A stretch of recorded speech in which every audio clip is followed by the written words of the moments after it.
Good afternoon. It's still good afternoon because it's sunny out. When it gets cold and dark and dreary, then it'll be good evening. But for right now, it's good afternoon. Thank you for joining us for another episode of the See Us podcast brought to you by the Narrative Justice. It is, again, a gorgeous day, so I'm sitting outside. So check my glow. Check it out. Check it out. I'm in a goofy mood, but I'm also pretty excited about today's episode. The person who we will be centering today is a really interesting person, but also a person who's experiencing some really difficult circumstances right now. So if you can, make sure that you tune in and witness this person, and as they share their story along with their supporters, but also share this episode because it is really important. It is time sensitive. This is happening in real time. So before we get started into what we are be discussing today, as always, we honor Leroy Powell. If you did not know, Leroy was 15 years old in 2014. He was a witness to an attempted murder turned infanticide. And him doing his civic duty, doing what he's supposed to do, he, gave a witness statement. That witness statement was played at the preliminary hearing. And then our local media decided that they were going to play him, this 15-year-old child, giving statement on the 11 o'clock news. He and his mother completely exposed. Of course, immediately they started to receive death threats. And several days later, Leroy was unfortunately murdered. That was absolutely the responsibility and the fault of our local media, which is why we always hold local media accountable. We create our own media. We control our narrative. When we allow other people to do it, they do what they want with it. And with that, I want to remind y'all, as I do every week, it only takes about 25% of the community for change to happen. That's scientific. So don't think that you need everybody to be on with the cause or on your side or whatever for you to make change. If you feel like something needs to change, if it's just you and your cousin, if it's just you and your best friend, if it's like, yeah, I feel you. Let that be it. Like, and keep going because it doesn't take that many people. And if we're thinking about the city of Pittsburgh itself, there's only about 310,000 people in the city of Pittsburgh. And that's probably less now because, gentrification and black folks being pushed out. So if you just take that small number, only a quarter of that is needed for change to happen. So don't let anybody think that you don't have enough. You do have enough. We all have enough. I continue to speak your voice out. If you are a person who has a story to tell, just make sure that you remember that you can also hit us up if you would like to appear on the show, share your story. You can call or text our phone line 412-453-6309, or you can email us at racialjusticeandmedia@gmail.com and we'll chit chat and get you on.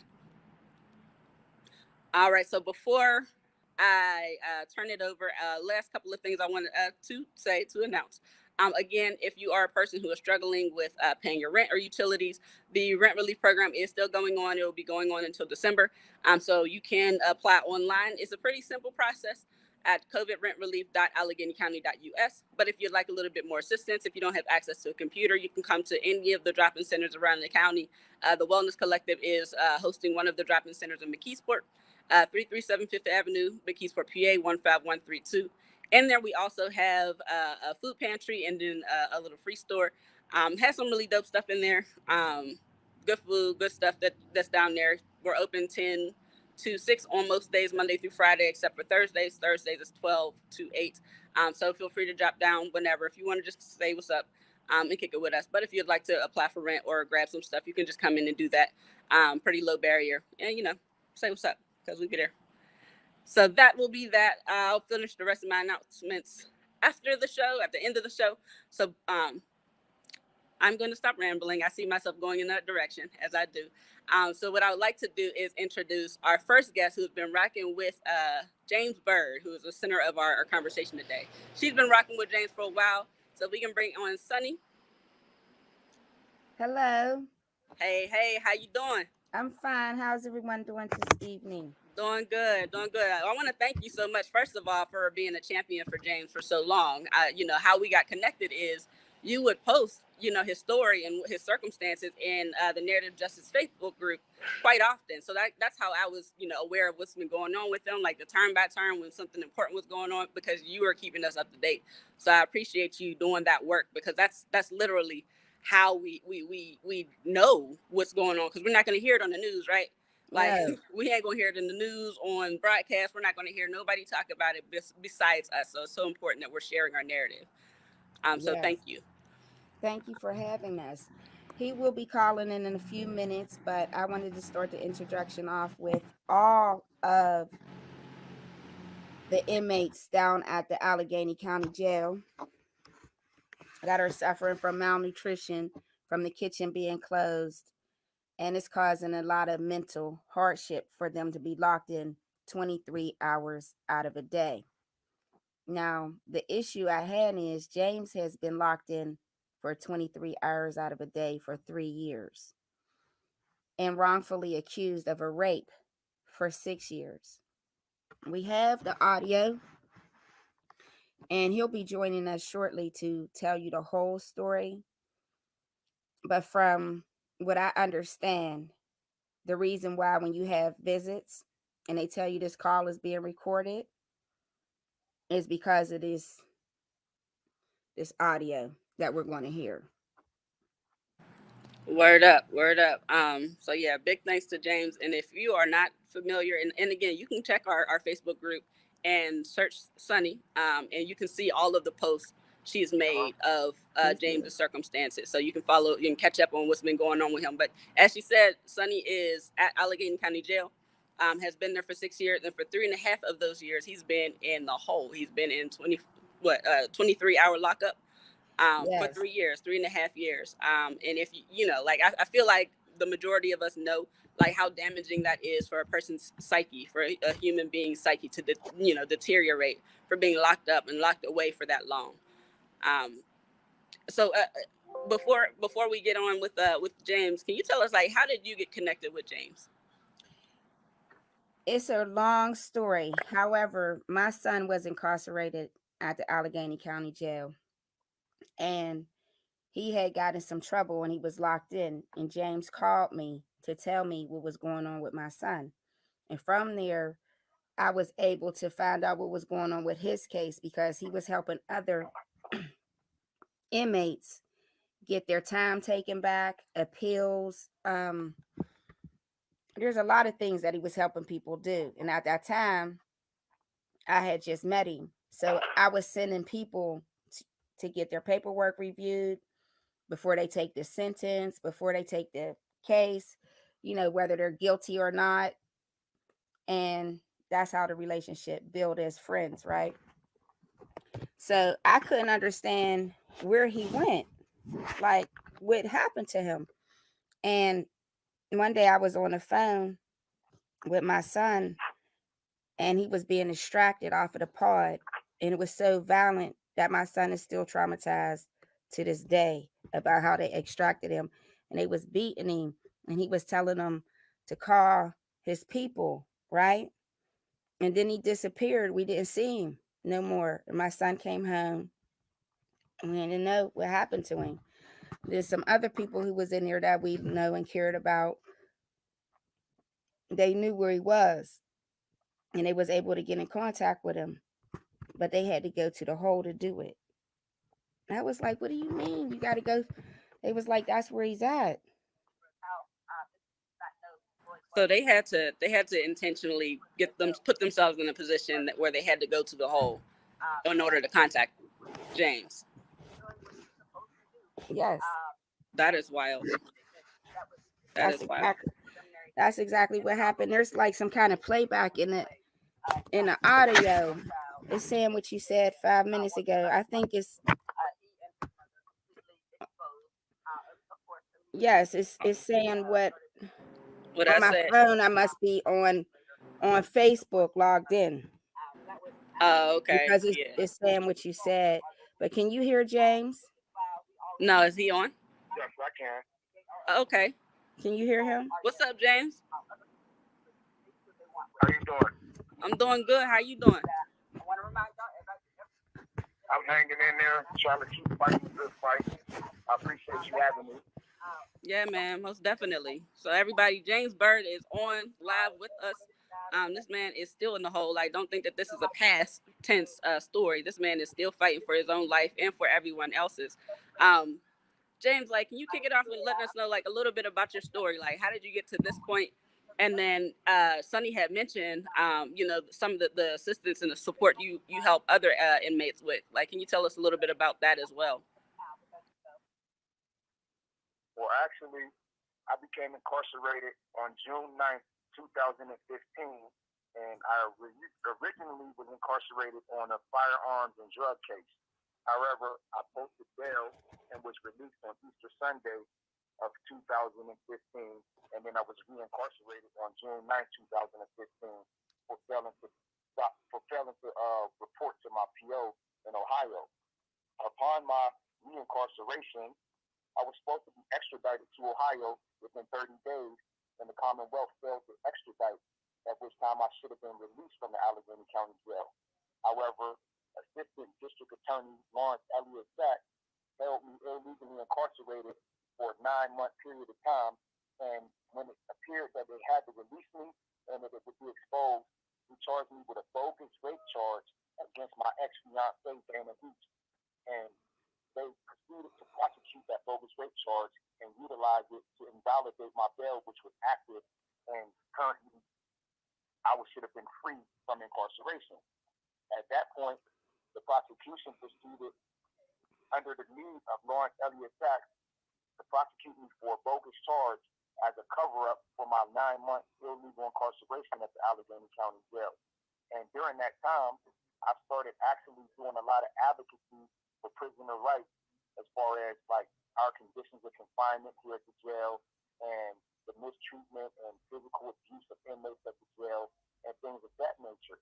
And as I proceeded to build some momentum, I started being retaliated against at the jail by different jail officials such as Laura K. Williams and Orlando Harper for my participation in prison advocacy and things of that nature. And ultimately, I was placed in solitary confinement, where I've now been for the last 3.5 years of the 6 years and 3 months that I've been incarcerated at the ATJ. Wow, and forgive me if I'm repeating anything. And Sonny, if you could help me out, the audio is a little low for me where I'm at. So if I repeat something, then please just forgive me. Someone else said it's a little low on their end as well. If it's possible for it to be a little louder, James, on your end, that would be helpful. But I did hear you say that like that's how you ended up in the hole. Can you just reiterate, like, what was the reason for you being in the hole in the first place and then staying there for 3.5 years? Well, initially, I was placed in solitary confinement because there was a sergeant here named Sergeant John Rabel, and he was a part of the jail CERT team. And John Rabel, along with Sergeant Christopher Radacey, were sent by Laura Williams to retaliate against me and deter me from my prisoner rights advocacy here at the jail. They actually shot me with pepper balls, drugged me across the floor, shackled me, and placed me in the hole as a deterrent for my activities as a prisoner's rights advocate. And in doing so, I remained in solitary confinement. Because I persisted with my advocacy for prisoners' rights, they continued to hold me unlawfully incarcerated in solitary confinement for a long period of time without any legitimate penological justification whatsoever. And at that point, I continued to fight and advocate for prisoners' rights. And there was a group of individuals from the Abolitionist Law Center, and they got involved and came to the jail because they had been hearing so many atrocities that were taking place here at the Allegheny County Jail. One civil rights attorney named Jacqueline Corinne, she came to the jail, and I ended up being introduced to her. So I became involved with advocacy with the Abolitionist Law Center, and I collaborated with them on numerous different lawsuits for prisoners' rights, including Howard versus Williams, which was filed on September 15th of 2020, and that was a major lawsuit that actually got nationwide coverage. So once I became involved with the advocacy with the Abolitionist Law Center, I also started working with the Pennsylvania Institutional Law Project with attorney Alexandra Morgan Kurt and her affiliate attorneys, and assisting them with information about different inmates, physical abuse, the lack of mental health care, the lack of medical care, systemic racism, and all types of other issues that we have been currently litigating in the Western District of Pennsylvania's federal court system. Wow. Wow, that's That big. was a lot. Yeah, man. Like first of all, the fact that you're being targeted for advocating for inmates, and then there's no way for you to be advocated for. Like there is no way for like you named several groups that you were working with, including the Abolitionist Law Center. Is there anything that they can do, or any of the other groups, or anything that the community can do to get you at least out of the hole? Well, currently, we actually we initiated an initiative, and it's I believe it's called Chapter 205, which is a new ordinance that passed on May 18th to actually abolish solitary confinement here at the Allegheny County Jail. The Allegheny County voters they voted to abolish the solitary confinement here at the jail. They also voted to abolish the use of shackles, chemical munitions, restraint chairs, and some other different forms of abuse that have been taking place at the Allegheny County Jail. And they have now been allocated 6 months to implement this new initiative, which passed on May 18th at the election polls. So currently, what I would like to see done is I would like to reach out to different civil rights attorneys, advocates, and activists and ask for their assistance in filing for individual damage claims and do some protests to bring some awareness to the fact that I'm now being held incarcerated in the Allegheny County Jail in solitary confinement long term without any end in sight. Each time I go to a PRC hearing, which is a monthly hearing review, wherein they determine whether or not they will release you from solitary confinement, I am being told by Major Edwards and formerly Major Adam Smith that, oh, Mr. Bryd, you're a very intelligent individual.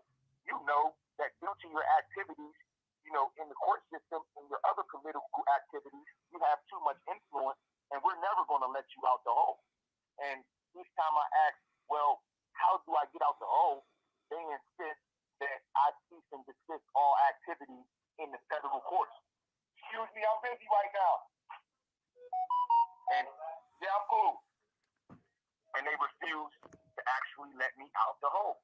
So at this point, I think the best course of action would be to just raise public awareness and for the general public to actually communicate with me through various different channels, including directly through my inmate tablet, in order for me to build a support system, whereas we can organize some different events that can bring more awareness to the atrocities and long-term solitary confinement that's going on here at the jail, and the fact that I'm being targeted in the manner that I'm being targeted for my political activity.